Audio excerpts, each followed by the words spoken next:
Pero Thank you di ba so yung much. pagkain ng mali at sobra, Oh, Doc, pwedeng ba- maging sanhi ng stroke yan, di ba, Doc? Tama, tama. Ayan. So, ipaliwanag po natin paano at bakit po nangyayari ang stroke. Correct.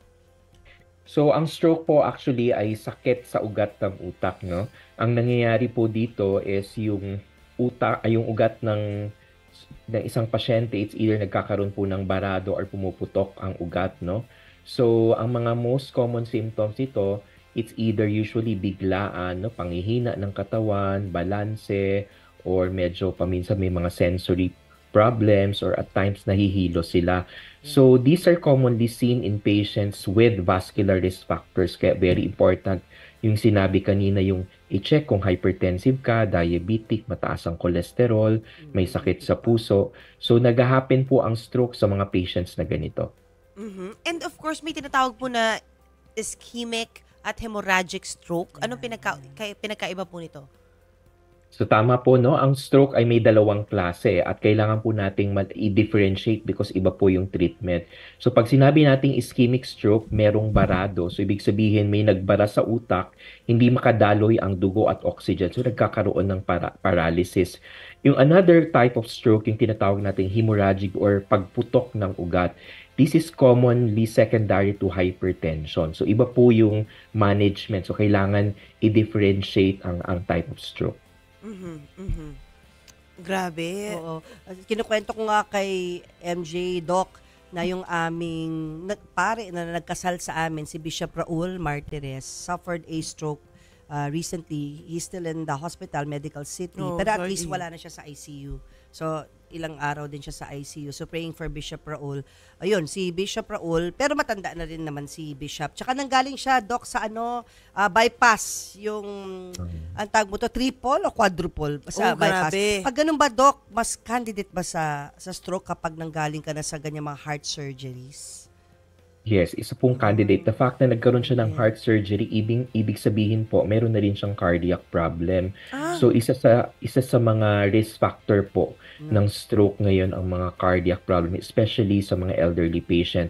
And one of the factor doon din is age, no? So we see commonly stroke in elderly patients. So we always tell our patient that stroke usually happens in patient with vascular risk factors.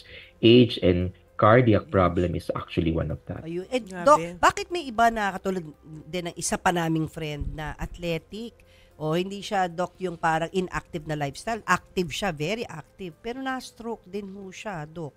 Hindi pala guarantee ang healthy lifestyle and active lifestyle na parang hindi ka ma-stroke?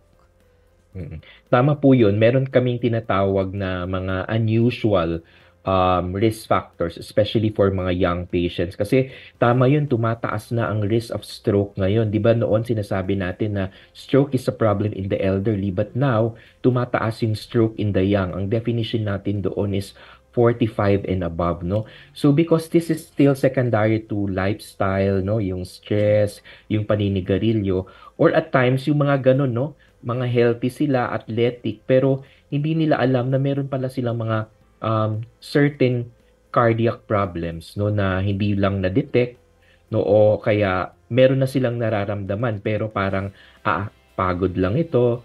So kaya tama yun, no, yung parang ang sinasabi ngayon ng mga doktor, yung tinatawag nating preventive medicine, na tama yun, Ma'am Ting, yung sinasabi nyo kanina na at when you reach 30 or 40, kahit wala ka pang nararamdaman, usually kumonsulta ka na or magpa-blood chem ka na because these risk factors actually are asymptomatic. Di ba? Yung hypertension, yung mga diabetes, wala naman silang simptomas, di ba? Malalaman mo lang pagka nagpa-blood test ka. Tama, tama. Oh, grabe. Ano ba naman yung once a year na blood test? Dapat nga every 6 months, Doc, di ba? O Correct. pwede rin yung kahit once a year. Once a year. Ang sinasabi ko po sa mga pasyente ko, dun sa birthday month nila, parang yun na yung regalo nila sa sarili nila. Baka yun ngayon, Like example, baka yun yung kaba. December ako. So every December, yun yung parang, hindi, magpapa-blood chem ako, magpapa-2D Gift to echo ako. So gawin mong regalo yun sa sarili mo. I think yun yung tinatawag nating preventive medicine na malalaman kaagad, matitreat kaagad, hindi na siya magli-lead to stroke. Wow. Doc, meron ba mga bagong advancements sa technology ngayon? Kasi nakita ko yung AI, ginagamit na nila yun para makadetect ng breast cancer 5 years before ka pwede magka-breast cancer. So, yung for stroke po ba, may bago po ba tayong technology o studies na pinublish or mga announcement from the field? Usually kasi ang stroke naman is always secondary to vascular problem. So, ang sasabihin parati ng mga experts or ng mga doktor is kailangan nating malaman kung meron ka ba nito o wala. So, madali namang ma-identify, no? Kasi I think nasabi na always kung ano yung mga vascular risk factors. So, very important doon yung being mindful of your health, no? Looking at yourself, no? Kahit wala ka pang nararamdaman, doing this preventive medicine. And also, may mga app na rin ngayon and even ang nakakatuwa ngayon, 'di ba yung may mga smart watches na that can actually track your heart rate, no? May mga smart watches nga na parang nagiging ECG na rin sila. I would suggest na maganda ring investment tong ganito because it will tell you if you are healthy or not, yung mga ganon. So, I think yun yung parang ang stress talaga namin, sinasabi namin is identify these vascular risk factors and control it, no? Because these are modifiable risk factors. Oh, wow. Pero eto, Doc, usapang migraine naman tayo, lalo na sa kababaihan, kasi ngayon, like after childbirth, hindi na masyado sumasakit yung puson ko. Pero, before ako magkaroon, or after, sobrang grabing sakit ng ulo ko. Diba? And how can I differentiate this? Baka mamaya, this could lead to stroke or something. Like, how is that? So tama, no, ang migraine is commonly in women, no. So malalaman mong migraine, usually recurrent unilateral headache, one-sided lang siya, and then yung tinatawag nating throbbing headache or headache na pumipitik. So there's a study linking migraine with aura and stroke, no. So may dalawang klase kasing migraine, yung migraine without aura and migraine with aura. Ano yun, So when Doc? we say migraine with aura, may iba siyang simptomas. The most common symptom is a visual symptom. No, yung parang nakakakita ka ng mga zigzag lines, flashing lights, mga blind spots, or nagiging blurred ang vision mo.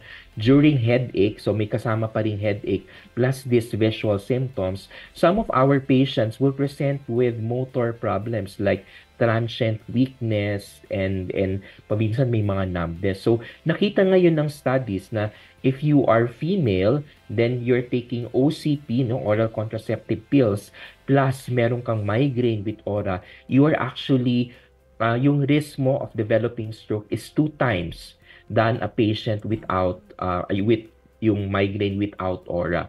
So, nagiging risk factor because kung titingnan mo nga ang pathophysiology ng migraine, it's also a problem with vascularity. So, dun yung parang nakikita nila may link nga ang migraine with aura and the development of stroke. Grabe. Thanks for that info, Doc. Oo. Kaya dapat hindi pwedeng ismulin o papalimpasin mo na lang pag panayang sakit ng ulo mo. Sabi mga Doc, one side lang na parang nagtathrob. Ganong klaseng headache dapat. Tama, Doc? Yeah, Paano pag parang dito, usually, Doc? andito sa, usually sa likod, pero usually unilateral siya, tapos pabalik-balik. Like, sa inyong mga babae, commonly umaatake pag may menstruation, Yun nga. so medyo hormonal, no? And then, it can be very severe din. Kaya nga, pag sinasabi namin sa pasyente, pagka recurrent, better pa rin na kumonsulta sa doktor para at least ma-rule out din natin yung mga ibang causes ng headache. Yeah. Oh, grabe. So, wag ipabaliwala lang na. Kasi usually pag gano'n, ibuprofen or, di ba? O ano lang yung Or iinumin bawi mo. lang sa tulog, di ba, Doc? correct. Bawi lang sa puyat, di mo alam, di lang yung pala. iba, ganun. nilalagyan ng hot compress, di ba? Ay, Yung, oo. okay ba yun? Okay Doc? ba yun, Doc?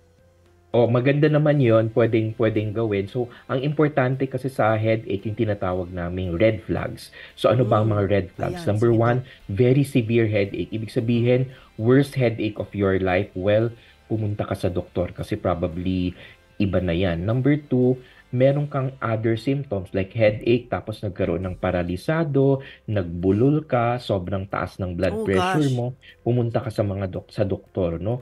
Or headache na may mga, yun na nga, na nagkaroon ng pagkaduling. So, ito yung mga sinasabi nating headache plus symptoms na kakaiba. That is something, probably a secondary headache. You need to consult a doctor para at least magawan ng paraan or makagawa ng parang neuroimaging CT scan ba or MRI. Oh, wow. Ano ba itong BFAST, Doc? Oo. Na sinasabi, Doc? Yung acronym ng BFAST. Tama. Ito po yung tinuturo namin sa mga lay, no, or sa mga tao pagka nagbibigay kami ng lecture. So, madali pong tandaan. Okay. BFAST, so BEFAST. B for balance. Ito po yung simptomas ng stroke. Ang technique po lagi, pagka-stroke, ang simptomas ay biglaan. So, B for balance. Biglaang nagkaroon ng problema sa balanse. So, that is B. E for eye signs, ibig sabihin biglang nag-blurred ang paningin or nawalan ng paningin, simptomas din po yan stroke. F is for face, pagka nagkaroon ng parang nangiwi ang mukha. A is for yun na nga, arms, pagka nagkaroon ng parang panghihina. Kaya nga usually sinasabi namin sa pasyente, pagka nagkaroon ng nanghihina isang parte. And then S for speech, pagka nagkaroon ng biglaang pagkabulol. And then T for time. So, pagka merong ganito, pumunta ka agad sa pinakamalapit na ospital. So, be fast. Galing, Doc. I am remembering it now. Correct, be fast. Importante to. Ipo-post ko to. Share namin to. Maraming salamat, Thank you, Doc, Doc. ha. Grabe, ang dami natin tutunan sa inyo. At talagang pinanindigan natin yung pagka-mindful natin. Tsaka Yes. pagka mahinahon today. Oo, very demure kami, Very Doc. demure lang at kami, very Doc, pero, mindful of yeah. our health and the signs. Let's all be mindful Mindful. of the signs or symptoms Correct. ng impending na stroke or brain That's true. attack. Oo. Thank you so much, Salamat, Doc Moctader Doc. Calvi. Maraming salamat po.